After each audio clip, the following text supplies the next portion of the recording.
जिस प्रकार से चीफ जस्टिस ऑफ इंडिया के आवास गृह में उनके इनविटेशन पर गणपति जी की उपासना की, उनकी आरती हुई, उसको लेकर भी राजनीति करने की कोशिश कर रहे हैं। आप क्या चाहते हैं? Can not different pillars of democracy meet? Can not they converge? Should they be enemies? Should they not be talking to each other? Should they not extend a handshake? क्या एक दूसरे को देख के मुस्कुराना नहीं चाहिए? This is the beauty of democracy.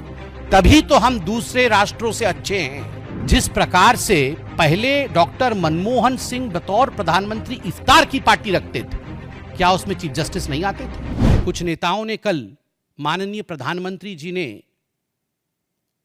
जिस प्रकार से चीफ जस्टिस ऑफ इंडिया के आवास गृह में उनके इनविटेशन पर गणपति जी की उपासना की, उनकी आरती हुई, उसको लेकर भी राजनीति करने की कोशिश कर रहे हैं। नहीं, आप क्या चाहते हैं? आप क्या चाहते हैं? Can not the different pillars of democracy meet? Can not they converge? Should not they be friends? Should they be enemies? Should they not be talking to each other? Should they not extend a handshake? Should they not have courtesies extended towards each other? क्या आप सोचते हैं कि chief justice of India और भारत के प्रधानमंत्री कैसा व्यवहार दोनों का एक दूसरे के प्रति होना चाहिए? क्या एक दूसरे को देख के मुस्कुराना नहीं चाहिए?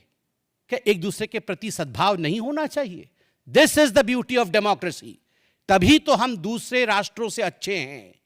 जिन राष्ट्रों में डेमोक्रेसी और लोकतंत्र नहीं है, उनमें किस प्रकार का व्यवहार जुडिशरी के साथ किया जाता है, और हमारे देश में काम करते समय अलग व्यवहार और काम से इल्हैदा उससे अलग हटकर अलग व्यवहार, यही डेमोक्रेसी की खूबसूरती होती है। मुझे आश्चर्य होता है इस बात से कि सुप्रीम कोर्ट के चीफ जस्टिस से अगर देश के प्रधानमंत्री मिलते हैं, उस पर आप आपत्ति करते हैं, और वहां अमेरिका जाके इल्हान ओमर से मिलते हैं, उस पर आपत्ति नहीं है। जो पीओके के साथ खड़ा है, जो देश को बेचना चाहता है, जो हिंदुस्तान के विपरीत बुद्धि रखती है, उसके साथ मिलने से कोई आपत्ति नहीं है। चीन के राष्ट्राध्यक्ष प्रीमियर से मिलते हैं, शी जिनपिंग जी के साथ गुफ्तगू करते हैं, और एमओयू चोरी चोरी चुपके चुपके देश को बेचने का करते हैं, उससे आपको आपत्ति नहीं है। जॉर्ज सोरोस से रात के अंधेरे में मिलकर भारत को टुकड़े टुकड़े में बांटने की कोशिश करते हैं, उससे आपको आपत्ति नहीं है। और देश के चुने हुए प्रधानमंत्री, देश के चुने हुए राष्ट्रपति, चुने हुए इनडायरेक्टली, और अगर सीजेआई, इन लोगों के बीच में इंटरेक्शन होता है तो आपको उससे आपत्ति होती है। यह कैसे आपत्ति हो सकती है? मुझे बहुत आश्चर्य लगता है, और मुझे लगता है कि मुझे आईना दिखाना चाहिए। मुझे ऐसा भी समझ है कि शायद यह आपत्ति चीफ जस्टिस ऑफ इंडिया और प्रधानमंत्री के मिलने से नहीं है, यह आपत्ति गणपति पूजा से है। और स्वाभाविक है, chief justice of India Maharashtra से आते हैं, गणपति जी की उन्होंने उपासना रखी, उन्होंने बहुतों को बुलाया होगा और सभी गए होंगे। मगर जिस प्रकार से पहले डॉक्टर मनमोहन सिंह बतौर प्रधानमंत्री इफ्तार की पार्टी रखते थे, क्या उसमें चीफ जस्टिस नहीं आते थे?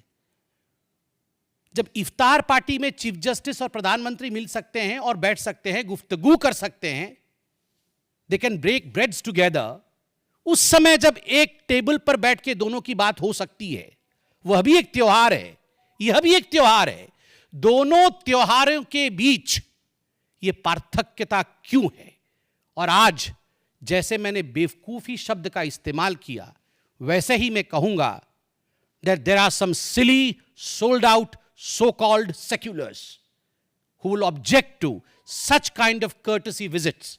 But the maturity of this great democracy is tall enough to bypass these kind of immature talks, these kind of, I would say, childish talks that is taking place right now in Indian polity.